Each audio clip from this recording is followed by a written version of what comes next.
Hello friends, हम लोग जैसा कि संगम पीरियड पढ़ रहे थे एंशिएंट इंडिया में, तो उसका आज हम फाइनल पार्ट 3 देखेंगे। उसमें हमने राजा, संगम जितने भी हुए थे वो और सामाजिक व्यवस्था देख ली थी।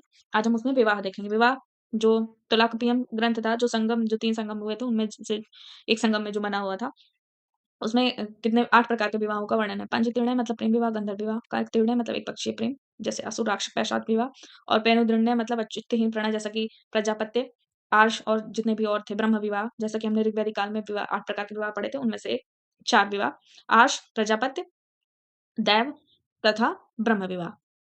इसको हम लोग सामूहिक रूप से क्या बोलते थे? पिरुंदर्णय संगम काल में।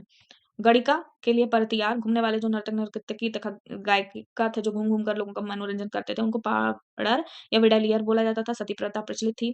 2 कवियत्रियों उभययर तथा नच्चेलियर, इनका वर्णन मिलता है। विधवा की स्थिति बहुत ही दयनीय थी। उन्हें जो दैनिक उपभोग की वस्तुएँ नहीं मिलती थीं तथा बहुत ही हेय स्थिति में उनका जीवन यापन होता था। इनका आर्थिक जीवन कृषि तथा उद्योग दोनों पर निर्भर था।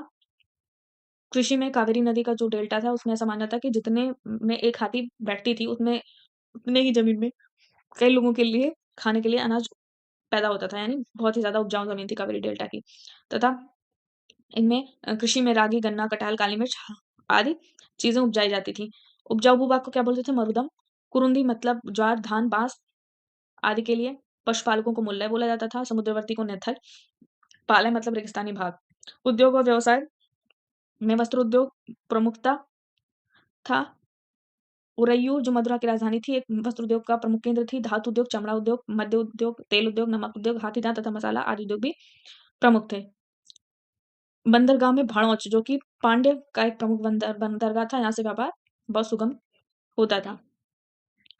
धार्मिक व्यवस्था में अगर हम देखें तो मुरुगन या सुब्रमण्यम, जिन्हें वेल्लन भी कहा जाता था, जो एक्चुअल में शिवपुत्र कार्तिकेय थे, इनके भिन्न-भिन्न नाम थे और इनका ये संगम काल के प्रमुख देवताओं में से एक माने जाते हैं।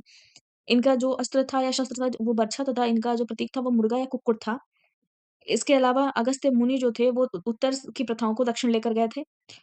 मुर्गुन के अलावा कुछ विशेष देवता जैसे विष्णु, शिव, सरस्वती तथा बलराम की पूजा होती थी, जिसमें विष्णु को तिरुमल कहा गया है। इसके अलावा बौद्ध तथा जैन धर्म भी उस समय प्रचलित थे। तो यहीं पे संगम पीरियड समाप्त होता है। आगे हम कल द्वितीय नगरीय सभ्यता पढ़ेंगे। Thank you for